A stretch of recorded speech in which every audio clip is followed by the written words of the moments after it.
Come with me. Mikael! What a pleasant surprise. Chris, Mikael is the nephew of Monsieur Bogossian. Christopher Myers. Hey, nice to meet you. The legendary Chris Myers.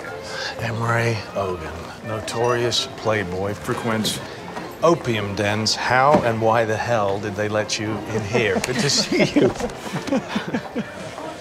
May I introduce Mademoiselle Anakasari?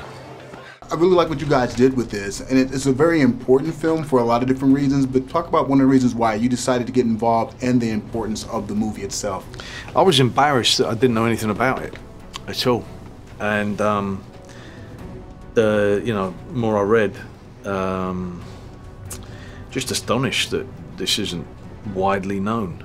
And I'm not totally alone in No. There are many people who have no idea. Most people have no idea about it. They don't have a clue at all.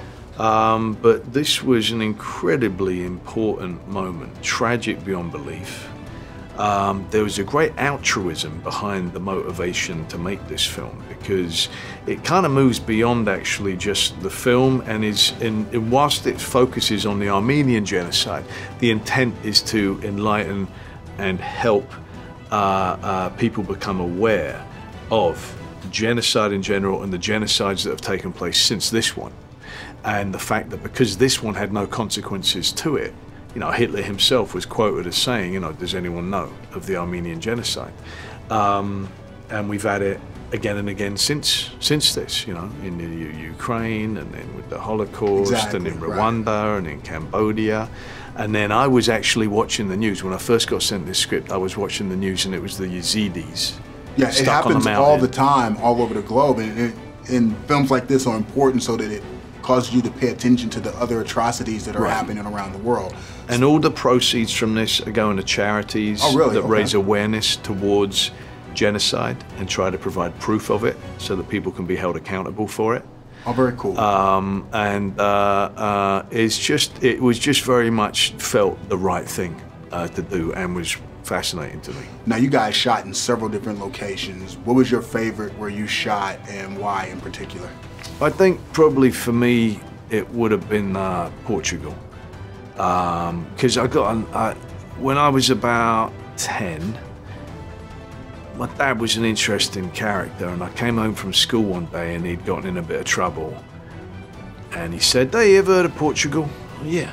And he said, "All right, whatever you can put in the back of that van, put in it, leave everything else behind, we're going to Portugal." And he had to get out of the country. And so we drove down to Portugal, and I spent a year in Portugal, living on a farm, not going to school, just running around with the dogs and chickens and having the time of my life. So I've got a real fondness for Portugal. I didn't understand why we had to leave. Did you do anything special while you were there this time when you were working on the film?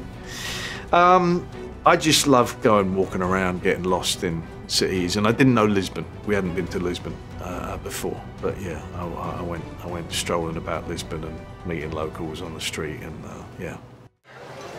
Constantinople is blessed by your beauty, Mademoiselle Kassarian. Nice to meet you. Please join us. Sir.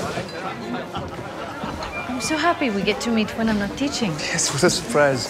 Chris is a star reporter for the Associated Press. We met in Paris when my father was deputy consul.